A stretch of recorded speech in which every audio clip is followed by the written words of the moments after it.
At 11:15 at night, the hallway outside the conference rooms is almost dark.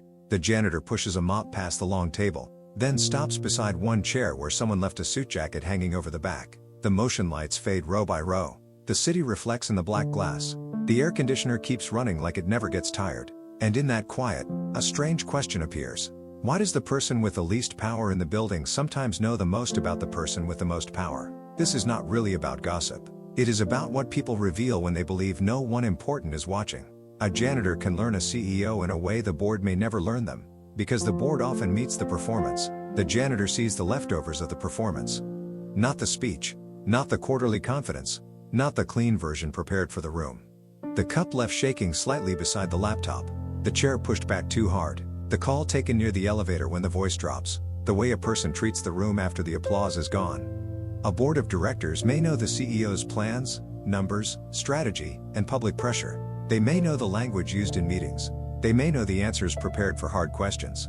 But a person cleaning the office at night can notice the human pattern underneath. They notice which lights stay on longest, which office door closes softly, and which one snaps shut, which assistant leaves with red eyes, which meetings end with laughter, and which ones leave a heavy silence behind. They notice whether the CEO says thank you when there is no audience. They notice whether power becomes smaller or larger when the cameras are gone. One common reason is that formal rooms reward control. In a board meeting, almost everything is arranged to look steady. The clothes, the slides, the timing, the careful phrases. Even frustration can sound polished when it has been rehearsed. So the people around the table may see intelligence and confidence, while missing the strain underneath, like a person smiling through a long report while their hand keeps tightening around a pen. It is not fake, exactly. It is edited. There's also a quieter reason. People often reveal themselves in tiny habits, not big statements. A CEO may speak for an hour and still not show much, because speeches can be shaped. But the way someone reacts to a small inconvenience can be harder to hide. A spilled coffee, a printer jam, a cleaning cart in the hallway, a coat left behind on a chair. These small moments can show whether someone sees other people or as background. That is where quiet observers learn. For a lot of people, it starts when they realize power has a private language. Not the language of money or titles, but the language of tone. The short answer to someone lower in rank. The forced warmth when an investor is near. The sudden coldness when the elevator doors close. A janitor moving through an office after hours may hear just enough to understand that the same person can be charming upward and careless downward. And that contrast can say more than a mission statement. At 11:15, the building has a different personality. During the day, it looks like ambition. Phones ringing, badge scanners beeping, shoes moving quickly over polished floors, people carrying coffee like they are carrying proof that they belong. But after everyone leaves, the office becomes honest in a quiet way. The conference room is no longer a place where decisions were made. It is a room with crumbs under the table, water rings on the wood, a marker left uncapped, and one black jacket forgotten over a chair. The janitor stands there with one hand on the mop handle and looks at the jacket for a second longer than usual. Maybe it belongs to the CEO.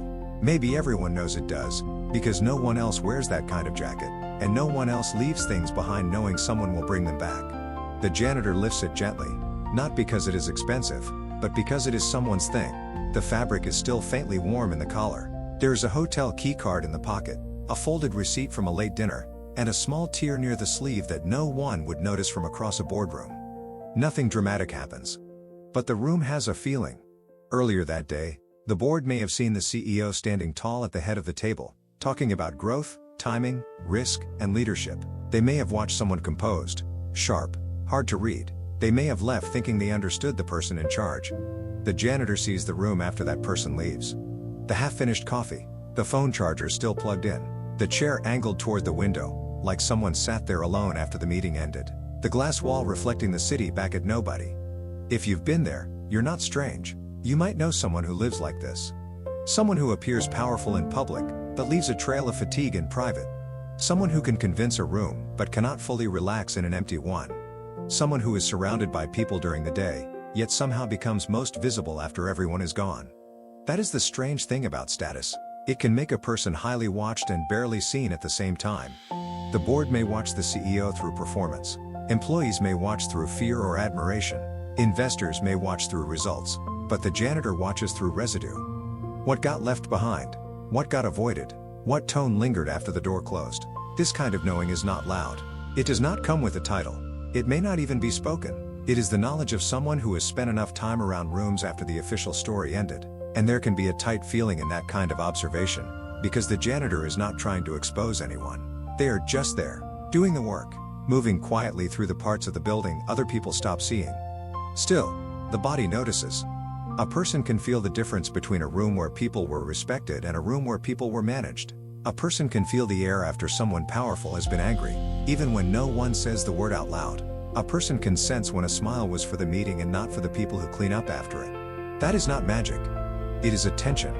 And attention grows sharp when a person has spent years being treated as invisible. When people do not expect you to matter, they often lower their guard around you. They speak more freely. They reveal impatience.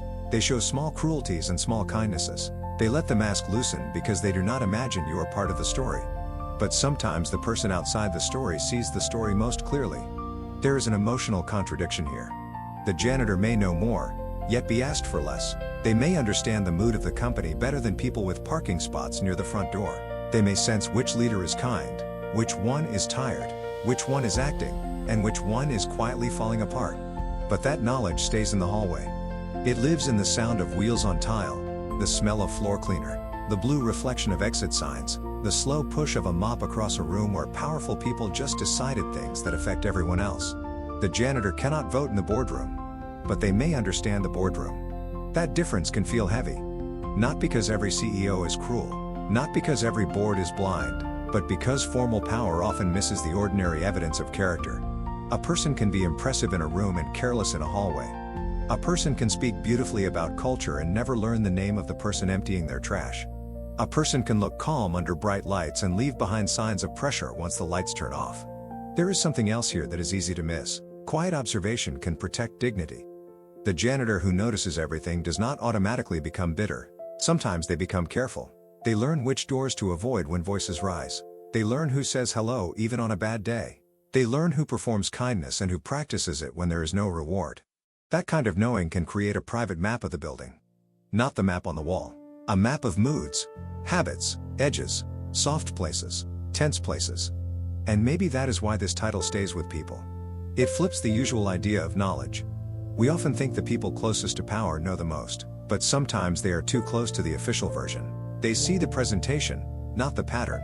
They see the CEO across a polished table, not alone by the window after the last question has been answered. A gentle way to understand this is to look at what people do when nothing can be gained. Not as a test, not as a trap, just as a quiet clue. How does someone treat the person who cannot help their career? How do they speak when they think the room has stopped listening? What do they leave for others to carry without a thought? These small things often say more than the public ones, because they happen before the mind has time to decorate them. This may be why ordinary workers sometimes carry a clearer picture of leadership than leadership expects. The receptionist, the security guard, the janitor, the delivery driver, the assistant outside the glass door, they see the spaces between the official moments. They see arrivals and exits. They see who looks people in the eye. They see who becomes smaller when tired, and who makes everyone else smaller instead. And for anyone who has felt unseen in a room, this can land in a tender place. Because being quiet does not mean being unaware. Being lower in rank does not mean being less perceptive. Being outside the meeting does not mean being outside the truth. This is for people who look invisible from a distance, but are quietly reading the room better than anyone knows. At the end of the night, the janitor places the jacket neatly over one arm and turns toward the executive office. The motion lights wake up as they walk, one row at a time. For a few seconds, the hallway looks bright again. Then the lights behind them go dark. And maybe that is the whole point. Some people spend their lives cleaning up after rooms they were never invited into, while quietly understanding exactly what happened there.